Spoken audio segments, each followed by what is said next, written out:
U ovom mjesecu započinju mnogobrojni poljoprivredni radovi. Šta sijemo od presadnica, a šta ćemo moći posijati na otvorenom? Poslušajte u današnjem videu. U februaru kod mnogih počinju prvi poljoprivredni radovi, a njihova dinamika zavisi od vremenskih uslova. Nakon dosta hladnog i zimi prigodnog mjeseca januara, februar dolazi sa nešto višim temperaturama, gotovo proljetnim bez minusa. No, još uvijek zima stigne pokazati svoje zube, pa budite spremni. Mnogi su cijelu godinu aktivni u vrtu i tokom decembra i januara su već posijali dosta biljaka u vrt i krenuli sa uzgojem presadnica. Ovo je idealan period za sjetvu rasada raznih biljnih vrsta. Sada je i vrijeme za kupovinu sjemena, lukovica, supstrata, posuda, alata i svega što će vam biti neophodno. Pripremite se za sjetvu rasada ranog povrća. Profesionalni povrtlari koji imaju grijane staklenike i plastenike su već u velikom poslu. Oni su u januaru posijali sjeme presadnica za ranu proizvodnju i sada je vrijeme za njihovo pikiranje. To se prvenstveno odnosi na papriku i paradajz. Mi smo u januaru posijali brokulu, karfiol, kupus, kelj, grašak i bob, te su to biljke koje uzgajamo iz presadnica. Većinu njih ćemo krajem februara i u martu već moći presaditi na otvoreno jer ove vrste podnose niže temperature nakon nicanja i izdržati će blagi mraz. No, ne žurite sa sjetvom presadnica povrća koje ćete saditi u bašti na otvorenom tek kada prođe opasnost od mraza, odnosno krajem aprila i početkom maja. Sjetvu za te biljke ostavite tokom marta. Polovinom i krajem februara krećemo sa pripremom presadnica za one biljke koje ćemo saditi u negrijanim plastenicima. A nešto kasnije krećemo i sa sjetvom onih biljaka koje ćemo iz presadnica uzgajati na otvorenom. Sada se, na primjer, sije celer jer on sporo niče i ima dugu vegetaciju. Zatim obavljamo sjetvu sjemena čili i slatkih paprika, paradajza, patliđana za plasteničku proizvodnju.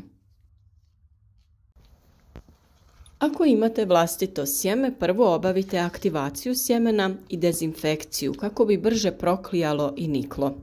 O tome smo govorili prije nekoliko dana u videu o naklijavanju i dezinfekciji sjemena. Posebno je to važno za sjeme paprike, koja poslije ovakvog tretmana u optimalnim uslovima niče za 10 dana. Od svih vrsta povrća ona je najzahtjevnija. Optimalna temperatura za nicanje je oko 25 stepeni Celzijusa, a dubina sjetve je 1,5 cm. Minimalna temperatura za klijanje sjemena paradajza je 16 stepeni, ali je optimalna između 23 i 25 stepeni Celzijusa. Dubina sjetve paradajza je od pola do 1 cm. Uz dovoljno vlage, sjeme paradajza na tim temperaturama niče za 7 dana. Temperatura tokom noći ipak trebala bi biti malo niža. Sjemenu patliđana treba će više vremena da proklija i nikne, oko 15 dana.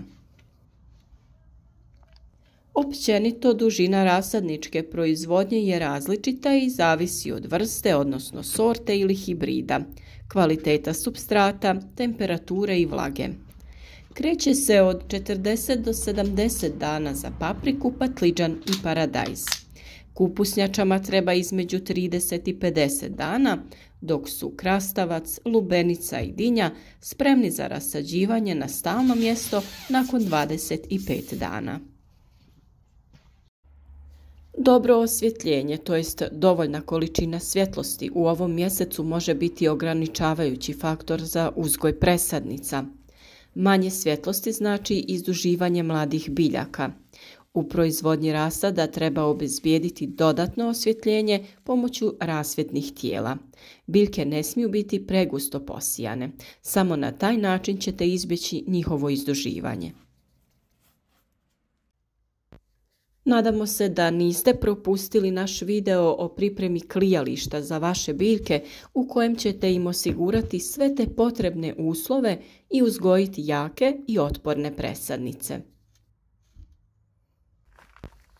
Kod nabavke supstrata birajte kvalitetne sa dovoljno hranjivih materija za početni rast mladih biljaka. To jest imate posebne supstrate za sjetvu biljaka koji u sebi sadrže sve što je mladim biljkama potrebno za početni razvoj. Ako je supstrat lošeg kvaliteta, to će vam donijeti niz problema. Mogu se pojaviti različite štetočine poput mušica, malih larvi koje jedu korijen presadnica i razne druge bolesti koje uzrokuju zaostajanje u rastu i razvoju, pa čak i propadanje biljaka. Vrlo je važno da se pripazi na zalijevanje, to jest vlagu supstrata. Nemojte previše zalijevati i najbolje bi bilo da koristite prskalice, jer one neće močiti previše zemlju, nego samo koliko je potrebno. I naravno važno je da koristite toplu vodu prilikom zalijevanja kako bi održavali temperaturu supstrata, jer bilo kakva hladnija voda šokirati će sjeme i doći će do problema. Postoji mnogo kultura koje se u februaru ili martu mogu posijati, tako da bi ih što ranije mogli brati i konzumirati. Ukoliko taj proces želite još više ubrzati, željeno sjeme posijte u manje gredice koje ćete moći da zaštitite sa najlonom. Tako ćete napraviti improvizirani plastenik u kojem će biljke brže i bolje napredovati. Uz povoljne vremenske uslove kraj februara je vrijeme kada počinje sjetva i sadnja ranog povrća.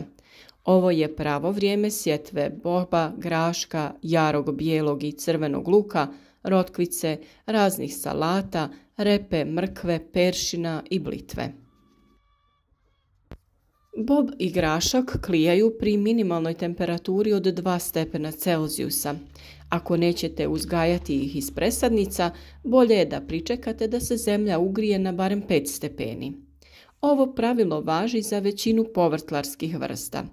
U južnim krajevima može se obaviti početkom februara. I sadnja bijelog luka sada će biti aktuelna. Što ga ranije posijete, dobit ćete bolji urod, jer ćete izbjeći visoke temperature koje bijelom luku ne odgovaraju.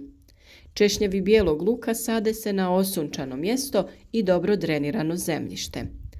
Crveni luk se s druge strane sadi malo kasnije, kao i salata, mrkva, peršin i blitva, to jest krajem februara ili početkom marta. Mrkva i peršin imaju sitno sjeme i za njih je potrebno dobro pripremljeno zemljište mrvičaste strukture. Dubina sjetve ne treba biti veća od 1,5 cm.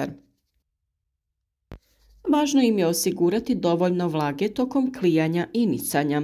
Pošto se siju plitkom, problem može nastati kada se isuši površinski sloj zemlje, pa to nikako nemojte dozvoliti jer tada dolazi do propadanja klice. Birajte mjesto koje neće biti u sjeni. Sjeme sporo klija i ne treba sjetvu obavljati ako je zemljište hladno. Sačekajte da se zagrije na oko 5 do 8 stepeni. Mlade biljke s druge strane su mnogo otpornije i mogu da podnesu kratkotrajni mraz. Rotkvice sijte u kontinuitetu svake 2 sedmice. Tako ćete uvijek imati svježe da uberete. Minimalna temperatura za sjetvu je 5 stepeni Celzijusa. U povoljnim uslovima već poslije mjesec dana one su spremne za berbu. Međuredni razmak je do 15 cm, a u redu 5 cm. Siju se na dubinu do 1 cm. U povoljnim uslovima rotkvica niče za 5 dana. Špinat i blitva najbolje uspijevaju kada se uzgajaju poslije kupusnjača, paradajza i krastavaca. Niču već na temperaturi od 4 stepena, a mlade biljke su otporne na kratkotrajne mrazeve do -7 stepeni. U južnim područjima se sjetva obavlja u februaru na otvorenom, na kontinentu se siju tada u negrijanim plastenicima, a u zavisnosti od vremenskih uslova na otvorenom se sjetva obavlja krajem februara ili se pričekaju povoljniji uslovi tokom marta. Vremenske prilike još uvijek mogu biti nestabilne, mogućnost snijega također nije isključena, ali čim vremenski uslovi to dozvole, treba zasukati rukave i krenuti sa poslom. Prvo što je potrebno jeste da se ispuni uslov pristupačnosti zemljištu, to jest da zemlja bude dovoljno suha da bi se mogla obrađivati. Posao prije svega podrazumijeva obradu zemljišta. U zemlju je potrebno unijeti stajsko gnojivo, humus, glistinac ili neko umjetno gnojivo, ovisno o vrsti zemljišta u koju sijemo povrće, o prethodnim kulturama koje su tu uzgajane i naravno samoj potrebi zemljišta za određenim hranjivima.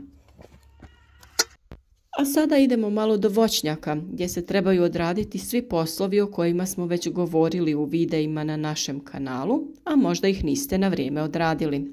Sada je idealno vrijeme za orezivanje radi podmlađivanja voćnjaka. Počinje rezidba koštičavog i jabučastog voća. Uskoro će početi vegetacija, pa treba orezati kruške, jabuke, šljive, dunje, trešnje, višnje i crne ribizle. A nakon što ste to odradili, počnite sa zaštitom, to jest prskanjem voćaka. Ukoliko do sada niste odradili krečenje voćaka, možete to sada uraditi ili možete ponoviti taj postupak kako bi sporili vegetaciju i spriječili pupanje, jer najavljuju toplije vrijeme i to neće biti dobro za voćke.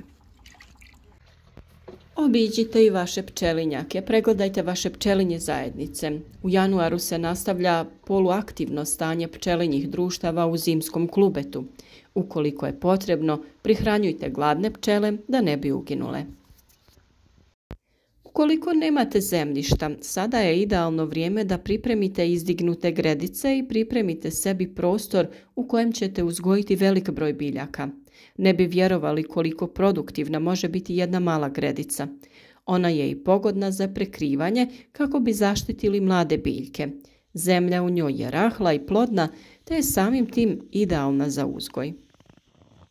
Za svaku temu koju smo u ovom videu spomenuli imate poseban video, bilo da se radi o izradi uzdignute gredice, prihrani i obradi zemljišta ili pojedinačnom uzgoju biljaka, orezivanju voćaka, naklijavanju sjemena. Ukoliko se ne snađete, pišite nam u komentaru koja tema vas zanima, pa ćemo vam mi staviti link za željeni video. Podržite naš rad, ostavite like, zapratite kanal, naučite nešto novo.